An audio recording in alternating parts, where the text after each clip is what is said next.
Hello everyone and welcome. I'm Sarah Liz and today we're going to make shaker cards two ways. We're really focusing on this Birthday Essentials die set. This is from Cat Scrappiness. We're going to use it on all three cards. That's right, three. And then I'm also using the layered balloon cover plate. So this is card number 1 and I am absolutely in love with this card. My nephew is turning 6 and I asked him, I was like, buddy, what's your favorite color these days? And he said, pink. And I kind of laughed. I thought he was kidding. And he was like, no, it's pink. It's totally pink. So I checked with his mom. And she was like, yeah, he's really into pink, especially pink and teal. And I went, I am here for it. Like that little boy, I shouldn't have been surprised. He knows his own mind better than most adults I know. So this is a card for John. Hey, John Bond, I hope you get to watch this. So I just ink blended the bottom.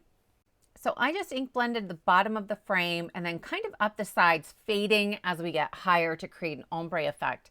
And then I used a black alcohol marker to go over the balloon strings. Here I'm going to create the background of my shaker. And so I have some pale pink cardstock and I'm coming in with like a medium magenta ink, right? When I am blending, if I'm trying to create sort of a smooth gradient, would rather start with a medium shade and do lots of layers than come in with something that's too dark and it ends up all splotchy.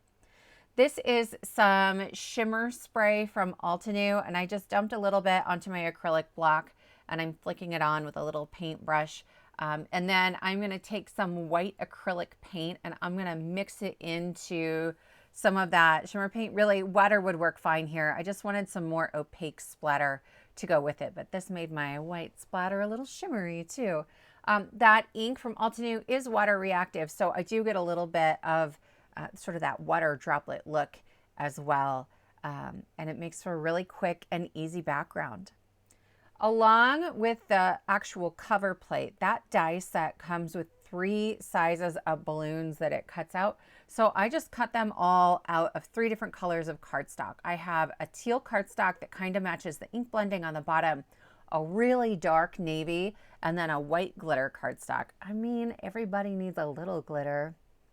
So I'm going to use my Barely Art glue and I will glue those down on top of each of them. I just wanted to make sure I had them laid out ahead of time, so I kind of knew which balloons were going to be in the back and which balloons were going to be floating in the top.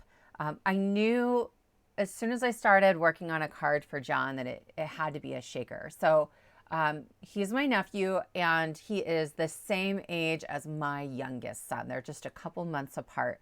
And anytime my son makes a card with me, it has to be a shaker. Like, there's a really no debate. It just is. And so I was like, well, we're going to make it shake. We're going to make it do something fun. And I love any cards that have kind of an interactive surprise on them.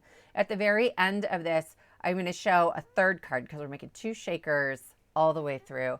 But I did a live stream with Lynn, LV Handcrafted, from my Cat Scrappiness design team, and made a card with this same set. And I love it so much. It's got 2 interactive elements on it. I will also link to the live stream if you'd like to check that out. It's in the Cat Scrappiness Insiders group in Facebook, or you can catch it on the LV Handcrafted YouTube channel. So I've flipped it over and I added just a little bit of Nuvo Deluxe adhesive so I can glue my acetate on there. It looks like a lot, but it's a really, really thin layer. I have these balloon strings. I don't have to glue the whole string down, and you could leave it, right? But I know I'm giving it to a 6-year-old. So I just put a little on the back of my hand and I'm using my pokey tool to pick it up and add it just to the very tips of those balloons. It's going to be just enough to tack it down so they won't be easily caught by a finger while a child is shaking this wildly. At least I hope not.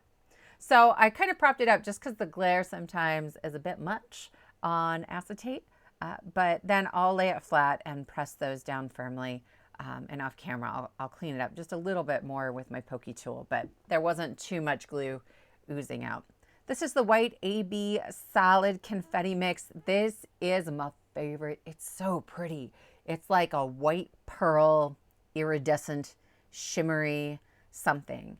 And here is my hot tip. I already put my foam tape on the back of my panel, and you can see I have foam tape behind the balloons too, so I don't need as many sequins. But this is also 1 millimeter foam tape. Normal foam tape is 1.5 to 2 millimeters. And then that means that your sequins stack on top of each other and it looks like fewer sequins. So I try to use the thinnest foam I can for whatever shaker mix I'm using because I hoard shiny things. Right?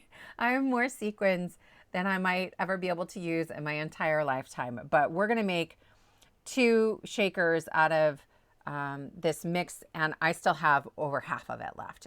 So I am just trimming off a little bit on the edges of my panel because I didn't get it laid down quite square. No one's going to notice. So I'll just trim that.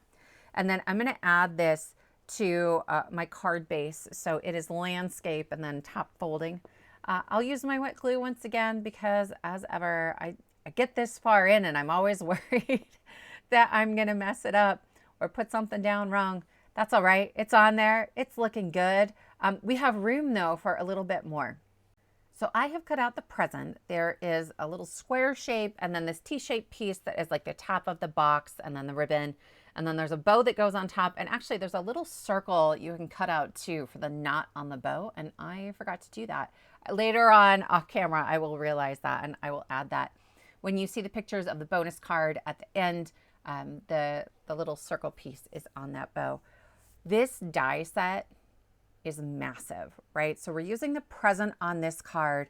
On the next card, we're going to use the cake, but there are also 2 party hats. There are 2 balloons, 2 candles, a little rainbow. It's amazing. Like I challenged myself. I knew I was doing this video. And then in the live stream with Lynn, I was like, I bet I could use it again. And make a card that's totally different, that uses different pieces. I still haven't used all the parts from this set. So I highly recommend it. I would check it out. It's pretty affordable too. So I am using the Everyday Brush Strokes stamp set to stamp Happy Birthday onto some dark navy cardstock. This is VersaMark ink. It's just a clear sticky ink. And then I will use some super fine white embossing powder and I will heat set that for just a really simple sentiment. I didn't want to cover up too much of that shaker background. And so then I will add these final pieces onto my card. Because it's acetate, I'm using my Nuvo Deluxe adhesive. It just grabs a little better. You could use barely art. That would be fine. You just have to be more patient. It takes longer to dry. And then for the sentiment, I just trimmed that out as close as I could around the happy birthday. And it's just kind of floating there. And I don't know what it is. I love this. I love the colors. Happy birthday, John. I hope you like it. So this next one, I was like, let's bring it in, right? Let's see if we can do something that's a little more elegant, a little more subtle. I made an elegant shaker, or at least I thought it was pretty elegant, a handful of videos ago. And I was like, this is something new for me that I don't normally think about when I think about shakers. So here, I'm gonna pull out, this is the die for the cake. And I am cutting that from some white shimmer cardstock. I layered my white shimmer cardstock onto just some thicker white cardstock, 80 pound, because my shimmer stuff is like 65 pound and I wanted it to be a little bit sturdier. But because it went then through the 2 layers, I am using my bone folder just to smooth out the edges a little bit because the die kind of left a little bit of a rim around that. So on the back, I'm adding just a little bit of my glue and I have a thin piece of acetate, just some recycled packaging that I'm gonna add for the front of my shaker. I'm just using my finger to pull off some of that glue so it doesn't ooze out and make a big old mess all over the place. And then I'll gently press down on that and kind of set it aside to dry. For my card base, I have an A2 top folding card and I'm gonna add a very, very pale gray cardstock. It's called Sea Salt. And I like this just as a subtle contrast to that white shimmer cardstock because it's a little bit off-white. I don't like putting it straight onto white. In the background, we'll use that pale lavender that I love so much as well. So there are 3 tiers of frosting that you can add, and I am just dabbing my glue onto the top and then just a touch on the little drippy pieces, and then I'll tap that off on the back of my hand so that there's as little glue as possible on there and it's not going to ooze out and make a mess all over my acetate. Then I'm just lining it up on one side of the cake. This is super simple, right? You don't need to wiggle it at all because of the way the tiers are designed. And anywhere I do have just a little bit of glue, I'll take my pokey tool and just run it right along the edge of the cardstock and gently lift that off. So one more tier to go. And I love this, right? Something about the drippy shimmers on the bonus card. I'm going to use that same pink glitter cardstock for the frosting layers. I don't know. I bought some pink glitter card for my Christmas cards this year because I've started my Christmas cards and now it's on everything. Not that it sheds. This is no shed glitter cardstock, but I can't quit using it. Okay, so here's a little purple piece that is going to go behind my cake, and I'm going to use some 1/8 inch thin foam strips, and I'm just going to go as tightly around that cake as I can. This is my other sort of shaker hack. Maybe all of us do this, but I want to make sure that if I'm putting a sequin into this, it's going to be seen, right? And so then I just filled in around the rest of that with that same foam. And I'm going to use my anti-static tool just on the inside edges of the well where I'm going to put my sequins so I don't end up with sequins stuck to the side that don't want to shake. That's no fun. So I'm filling this. This is a little bit deeper than that 1mm foam. This is probably like 1.5, but still not a big deal. It's not as big of a space to fill. And I'll just use my pokey tool to get all of those little pieces off the back. And then this purple piece is slightly smaller than the white shimmer cardstock that we cut it out of. So it fits beautifully back there and it makes it really easy to attach the shaker to my card panel. So I am just going to turn that around and I will use my wet glue to add that onto the front of my card. And then we can start moving on to a sentiment. I thought about stamping straight on to that white shimmer cardstock. I thought about using like black StazOn ink or heat embossing. I don't have great luck trying to heat emboss onto slicker surfaces like a shimmer cardstock. If you have a great tip or a great hack for that, let me know in the comments below.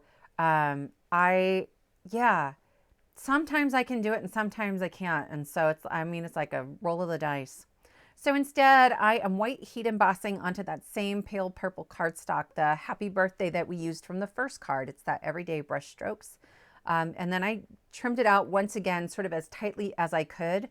But I also cut out a dark navy frame. It's just ever so slightly larger than the purple happy birthday strip. And I will add that right underneath our cake. I like the pop of darker color. I think it draws your attention to the sentiment of the card, which is a lot of fun.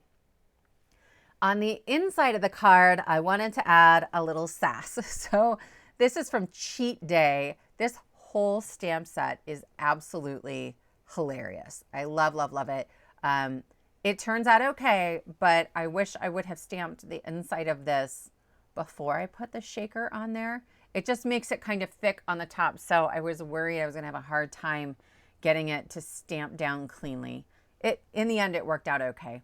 I'm going to bring in some Versafine Clair in Twilight. It's a dark navy, and I love this. When I'm worried about a stamp or stamping cleanly, this is my go-to style of ink. It's a pigment ink, and so a lot of times I can get it on the first stamp.